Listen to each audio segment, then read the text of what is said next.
one of the causes of the underlying trend is Social Security, which gets more expensive as the baby boom generation gets older, and the payroll tax that was put in place to pay for it some years ago is no longer sufficient to cover all of the benefits going out, and that is projected to lead to a widening gap over time. So we asked a question.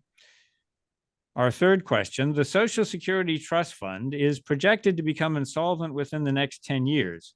At that point, beneficiaries can expect to receive approximately 75% of scheduled benefits.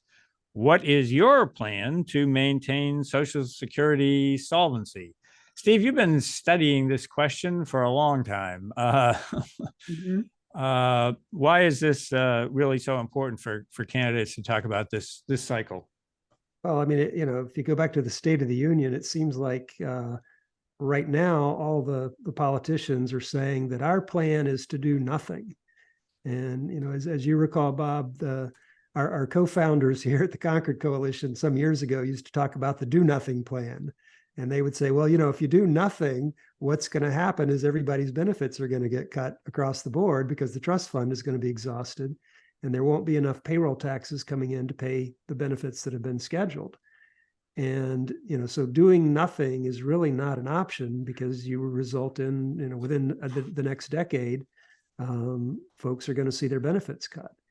And unfortunately, there's really no good choice from a politician's perspective. You're either going to raise payroll taxes or you're going to reduce benefits somehow, raise the retirement age or do something. And so, the politicians are worried about, upsetting or offending or, annoying either the workers who are paying the higher payroll taxes or the beneficiaries who are getting lower benefits. And, those are just choices that they'd rather avoid.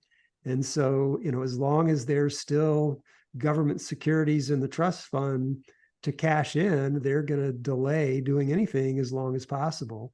And of course, that's going to result ultimately in a crisis if you wait until 2033, having done nothing, because at that point, the choices are much starker, much harder and more drastic because people don't have any time to plan for them.